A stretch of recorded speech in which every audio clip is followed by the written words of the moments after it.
Alrighty, let's see, signal's still up? Yep, sound great down here. Great. And right now we're talking with Spike O'Dell from WGN fame. Spike, what I'm really interested in is how radio came to you as a child or as a young person. How did that come about? Well, I always tell the story, and it's on my QRZ page too.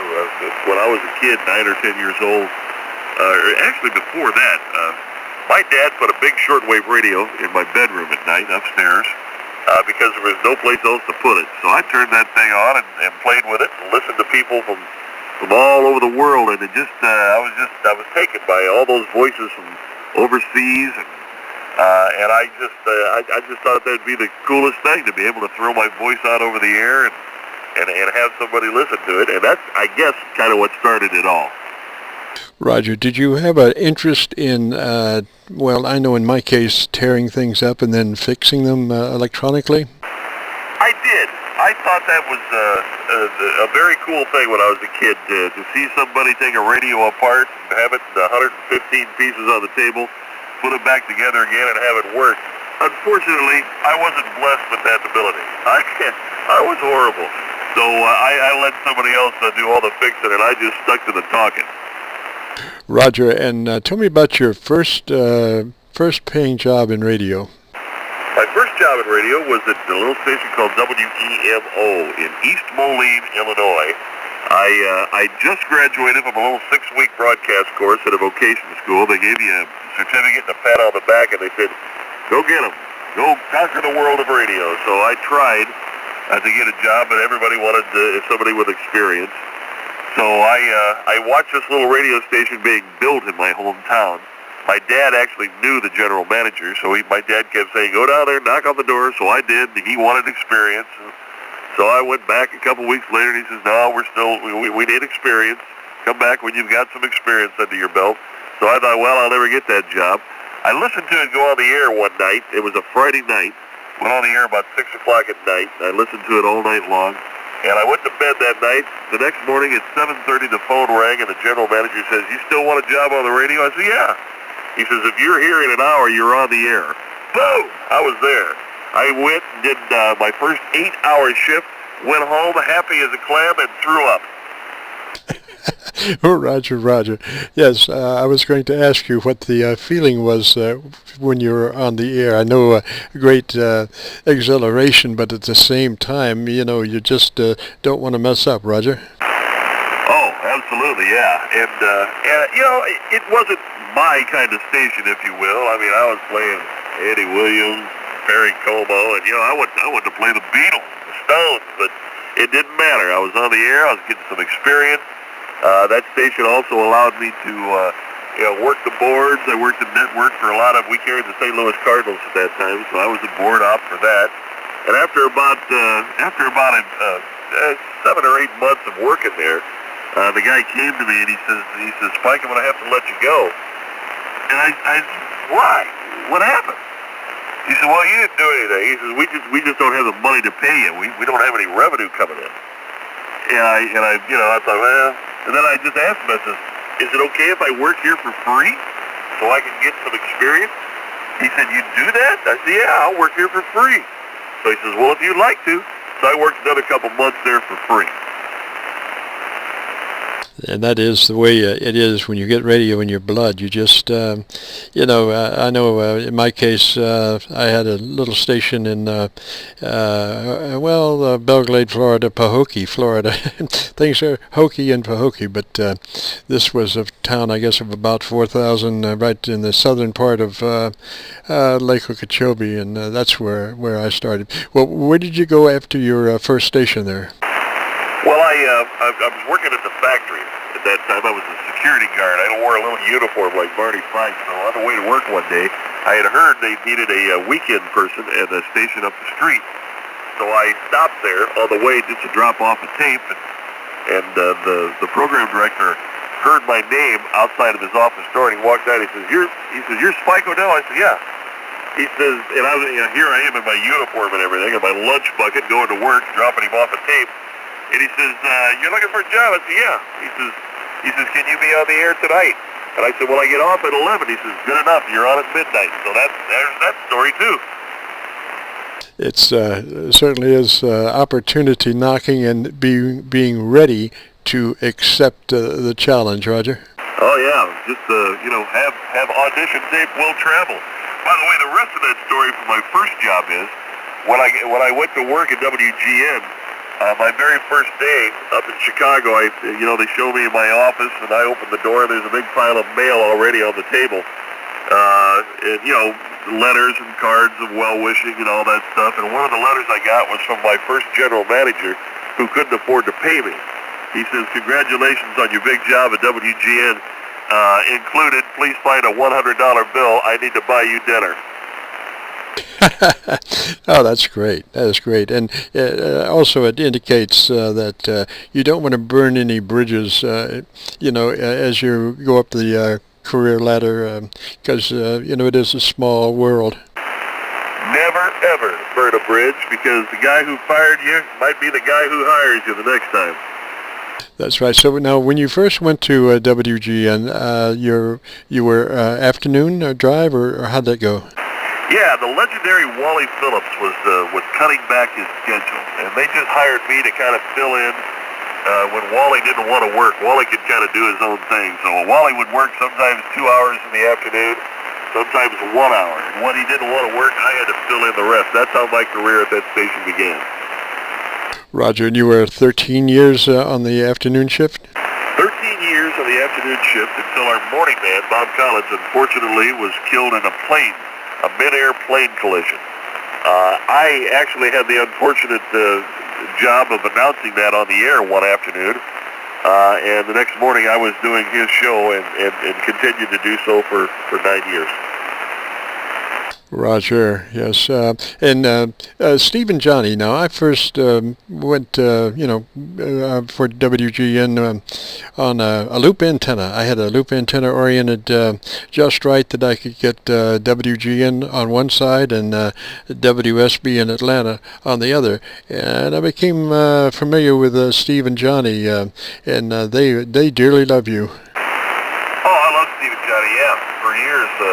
In the morning, I would always fill in for Bob anyway when he was on vacation. When I did the afternoon show, when he'd go, I did the morning show. So, forever and ever, I was coming in at 5 in the morning and relieving them. And they still are great friends.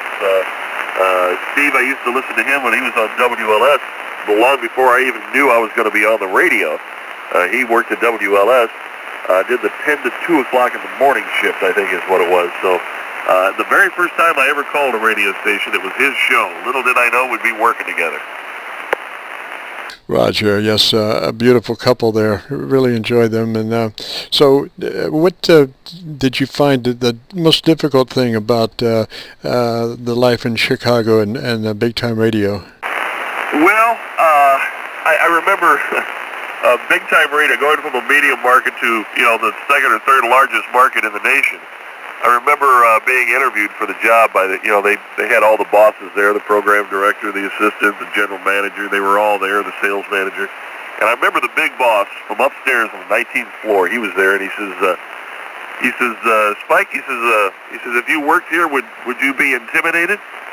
And I thought, what's the right answer here? Well, how do I answer this? Do I be cocky and say no, or what? And I thought for a second, and I said, Yeah, I am a little bit intimidated. He says, good, you should be. Roger that. I don't know how I would have answered that, frankly. I'd follow in your situation there. But the ratings, live and die by the ratings in a city like that, Roger?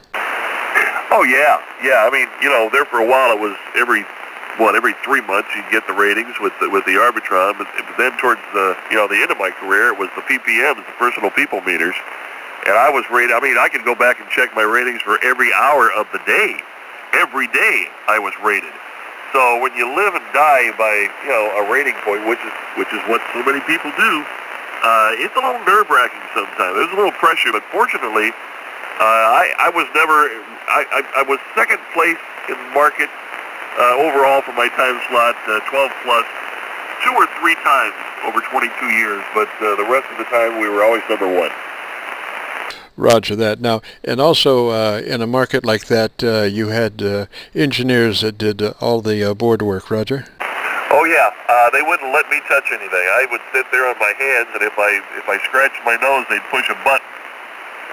Right. The only control you had was a cough button? I had a cough switch, and I could punch up the people on the phone on the board in front of me. I could go to whatever line I wanted to. So that's the only thing I could do: a cough switch and phone line. Roger. And what provoked you to decide to retire? You know, my wife and I, we always wanted to retire when we were age 55 years old. We always said that for years and years, for probably 20 years. So we made a conscious effort when we went to Chicago.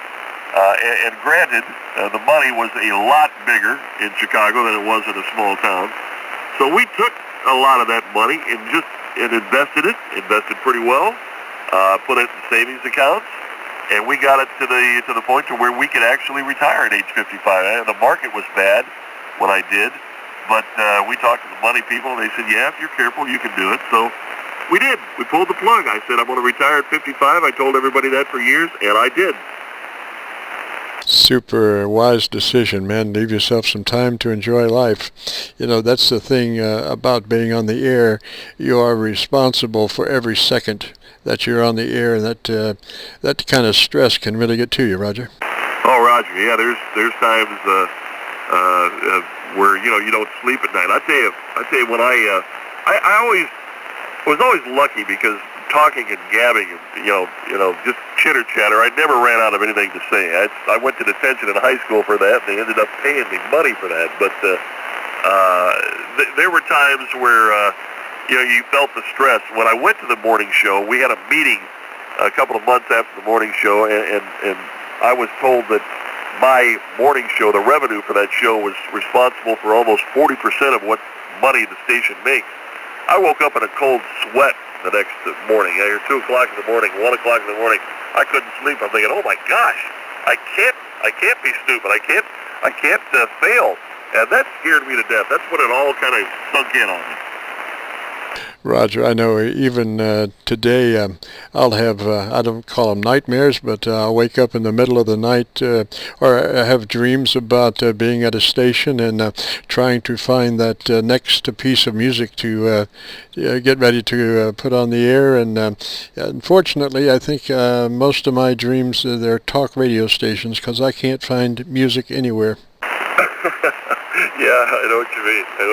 By the way, W4WGN for identification with KC9VKV. Roger. We are speaking with the legendary Spike O'Dell from WGN fame, and we're listening to his actual ham radio. Tell me about your ham radio station, Spike. First job where the guy couldn't pay me. I never got fired. I made it through. I should have been fired 2 or 3 times probably, but I never got fired. And everybody in this business usually does get fired a few times. Roger, we might have doubled just a little bit there. I was saying we're speaking with the legendary Spike O'Dell from WGN fame. And Spike, tell us a little bit about your ham radio station. Well, I'm a recent ham. After being retired here for 6 or 7 years, I thought, how come I'm not on a ham radio? I've always wanted to do that. I passed my code when I was a kid, so I went back and got my license about a year and a half ago. I got my general the first time, and then I went back and got my extra a couple months later. It's very modest here. I'm in an HOA situation, so I can't have a big antenna. I just got a little 87-foot wire that goes out of my ham shack window over to the top of a tree by the lake, Old Hickory Lake here in Middle Tennessee. And my ground wire is wrapped around a brick and thrown about 50 feet out into the water. I've got an ICOM 7300 that I'm using now. I've also got a Yaesu FTX 1200. I power it up with a ALS 600, and my tuner is a MFJ 962D. So it's pretty modest, but it does a pretty good job for what it is, I think. Roger. And the microphone you're using now? The microphone is a Sennheiser 421-2. Roger, Roger. Well, listen, I appreciate your time, Spike. Did a long time want to speak with you on the air and include you in the QSO segments, Roger. Roger, hey, yeah, always good to talk to a fellow radio geek. You know what, we can tell stories for hours, half of them are lies, but who cares? Exactly. Spike O'Dell, thank you, sir. You bet, man. Thank you so much.